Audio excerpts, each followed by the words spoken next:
I'm Adam Hossemeyer. Welcome back to my YouTube channel.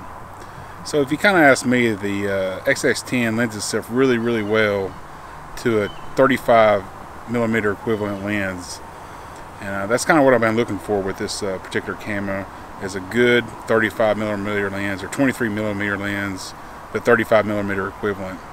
So I bought this viltron 23mm lens. I took it out to the Oklahoma State Botanical Gardens here in Stillwater. And what's really cool about the Botanical Gardens is you can spend about, I don't know, 45 minutes to an hour, get a lot of good shots, and it doesn't take very long at all. You can also get a wide range of shots while you're out doing that. It's really neat and a good place to go testing. I'm going to roll the shots that I took at the Botanical Gardens right now.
Those are pretty nice shots that I got from the viltron 23mm 1.4. You get some really nice blurry background with this lens. Although the focus distance isn't that close, you can still get a really good blurry background with this particular lens.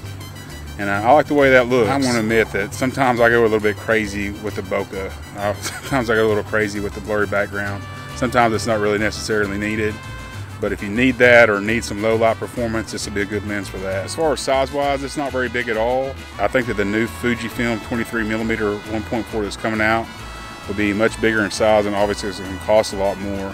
But this lens is fairly compact. It's just a little bit bigger than the 23mm 2.0, but this lens costs a considerably amount less, and that's why I wanted up with it, because ultimately you get the 1.4 and it's cheaper. The colors coming out of this lens are really good. I mean, I enjoyed the pictures I took, and I think they all have a really nice color to them. The film simulations I was using for this particular shoot are the standard, and then I used the Provia Soft, I think is what it's called, and then Classic Chrome. I really didn't like Classic Chrome for most of the pictures I took.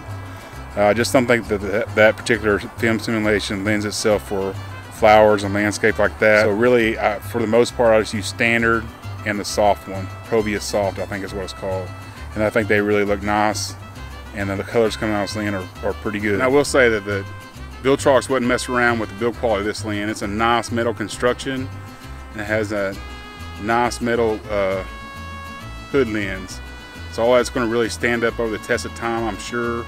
It's a really well-built lens. For a video autofocus, I really have seen no difference between this and some of the native Fuji lenses that I've used in the past.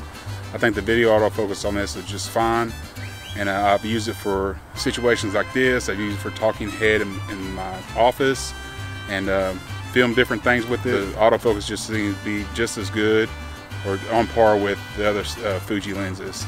Let's do a completely random and meaningless autofocus test right now. Also, why does everybody, when you bust out a camera, assume you're doing something crazy and have to creep by at a snail's pace thinking that you're doing nefarious activities when you're just doing something, random autofocus test with your camera, which is kind of weird. Random autofocus test.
vlog with it. I don't know. I'm just on a manus pod here. It looks pretty tight, but really it doesn't look that bad. You may can get by with it if you needed to. I wonder how the stabilization is with this lens.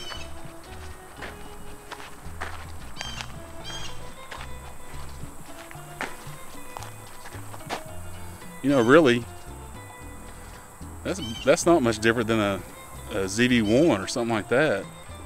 Looks about the same to me.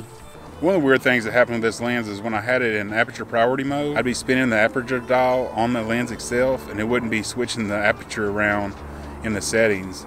So I don't know if that's like a lens issue or a contact issue or what's going on there, but sometimes I'd have to shut the camera down and restart it so I could change the aperture with the dial on the lens. So just something to look out for.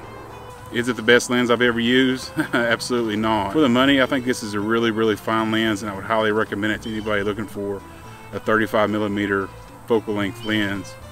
And like I say, I believe that the XS10 lends itself really well to that focal length, and I've been looking for one for quite a while. I finally found one, and I think it's done a really good job with some of the tests I put it through. So let me know down in the comment section what you think of the Fuji XS10 and the Viltrox 23mm. Is it any good? If you enjoyed this video, leave a like. If you want to watch more videos like this, please subscribe. Thanks for watching, and we'll see you on the next one.